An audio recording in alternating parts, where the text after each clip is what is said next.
Hello, my name is HAPruitt and I'm the author of Anathalion and the second book in the Anathalion series, Earthquaking. And in this video, I'm going to talk about world building. World building is, it usually happens in fantasy books because you have to build your world. Fantasy, sci-fi genres that you need a world to build. I'm going to do this video because someone asked how I do my world building. Nikki Florica asked how I did my world building. It's been a while, but I wanted to answer her question, and I've been kind of wanting to do this video. I wasn't sure how to do it, and so I'll explain as I go. So first, I want to say, if you don't know what world building is, because I kind of knew, I kind of didn't know the definition of it until I looked it up yesterday. So the definition I found: world building is a part of the writing process that sets up where your story takes place. It includes landscape, language, governing system, magic, boundaries, the world itself, the genre plays into it, the weather, environment, culture, religion, history. A shorter definition: it is the creation of your world. So it's kind of as simple as I thought it was, and it also is very complex. And so, how did I build the world of Anathalion is the first question I want to address. And the answer to that is I didn't and I don't. If you watch the story behind the story of Anathalion, you may remember that I said I made a lot of plans and I plotted and I tried to figure things out, and it was just so bad. Like, it was bad. It didn't make any sense. It didn't go together. And so I just stopped that. And God just told me to start writing, and I did. And it's like I don't create the world of Anathalion. It's like the movie starts playing in my head and I'm just seeing it as it plays out. I really meet the world of Anathalion just like the readers meet the world of Anathalion. As it comes up, I meet it. I knew very little about the world of Anathalion before I started writing the books at all. I didn't even, later I found the map itself. And so whenever Kindle pops up in the first book in Danica Woods, I popped up in Danica Woods and I saw the moss on the ground as she sees it, that curly little moss. If you've ever read the book, I hope you remember and you know exactly what I'm talking about. And then she sees the roots, and then she looks up and sees the trees. And that's exactly how I encountered Danica Woods. I met it just like that. I didn't know the cipher existed until Missy came zipping in. And I didn't know things. And when I come to things, that's when I see things. Sometimes I'll get a sense of something coming later, or Andrew mentions the town Fluston in book 2. I didn't know that existed, and he's just like, oh yeah, we're from Fluston. And I'm like, what? Where's that? And then I look on my map and I'm like, it's probably right there. But yeah, so that's how I encounter the world of Anathalion. And that's also how I encounter the history of Anathalion. I didn't, in the first book, the biggest bout of history in the first book is when Isildur tells them about the Great War. I had tried to plan something like that, but it wasn't that at all. It was something different. And so when I got to Isildur telling about the Great War, it was like I was hearing him tell the story and just writing it down.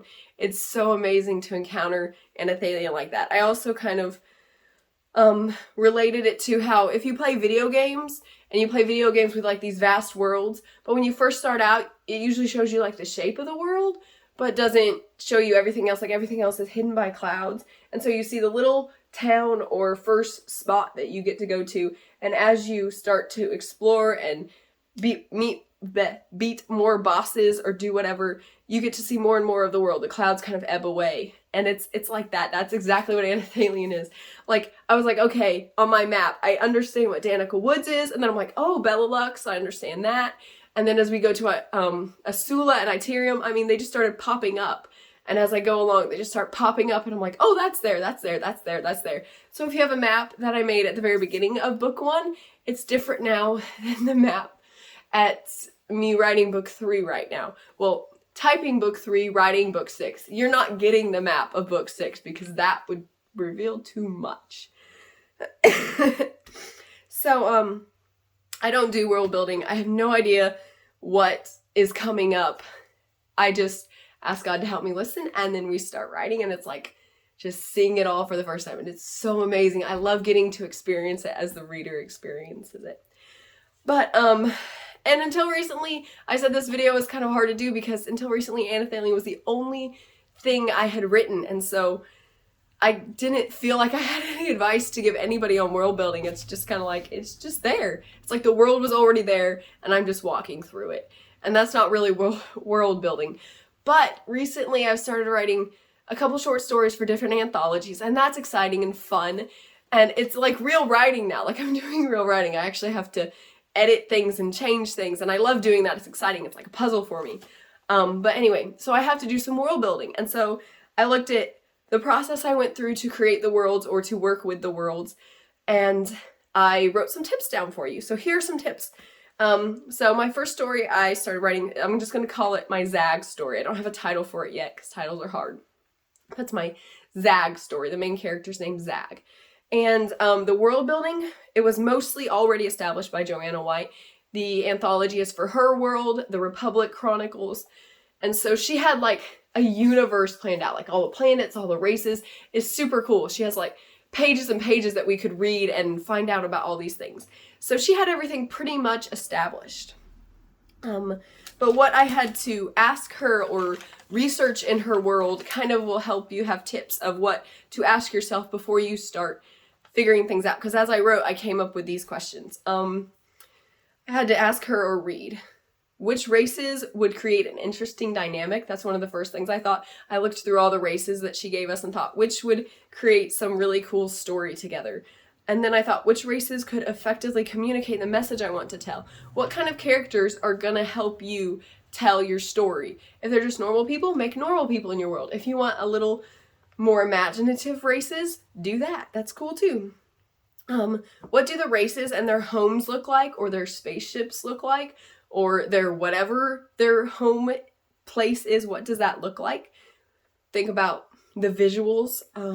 What do they wear? That was one question that she didn't have answered for one of the races I chose. And I'm like so visual. And so when I just read the description of this particular race, it just popped in my head what they would wear. And so I drew some pictures and I was like, is this like anything you were thinking? And she's like, that's great. You know, let's make that canon. And so that was really cool. I got to be a part of her universe in a little tiny way. What do they wear? Think about that. Do they have magic or special abilities? What kind of weapons do they have? What kind of community do they function in? Do they have chiefs? Do they have mayors? Do they have tribe leaders? Do they have family leaders? What's the universe's or planet's government? Will they interact with the government? Mine didn't really, but there was just one small detail where I had to put it in, and so I still had to know it. Excuse me. What kind of technology do they have? What is their fuel? What is their currency? And all of those factors were necessary to know for, like, I don't even know if it was this long, a 3,000 word story. The details, all those little details, they all probably just came up once or twice. But all those little details make it feel more real and more attached to something bigger. And so those are some really good questions to ask yourself when building your world. So my second story is called my Miles story. Don't have a title for it because titles are hard. But the main character is called Miles.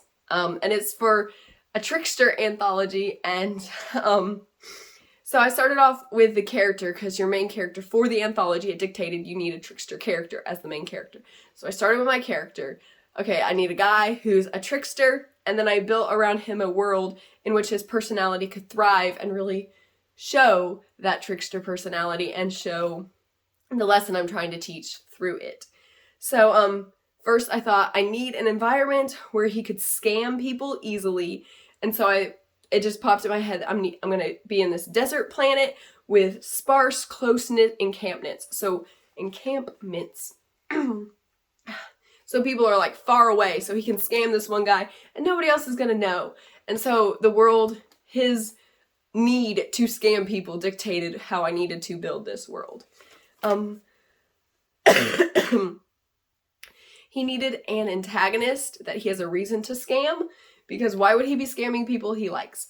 And so that kind of dictated that the planet needed these invaders who have come over, and so that dictated the government and the way of life and the culture in this little Miles story. And then everything kind of clicked together once I had my antagonist and the problems they presented, because they present a lot of problems. And so they like dictate what the world looks like and how it functions. And so consider what world will be the best stage for your characters. That's another way to look at world building. How am I going to make my characters shine? What do they need as their backdrop to make them shine? So my third story, I have a title for this because it's different than the other stories. My third story is called The Battle of Dolor. And it's a short story that's very allegorical in its nature. And when I first did my first draft of it, it was very allegorical. It was like it was really abstract and not tangibly attached to anything.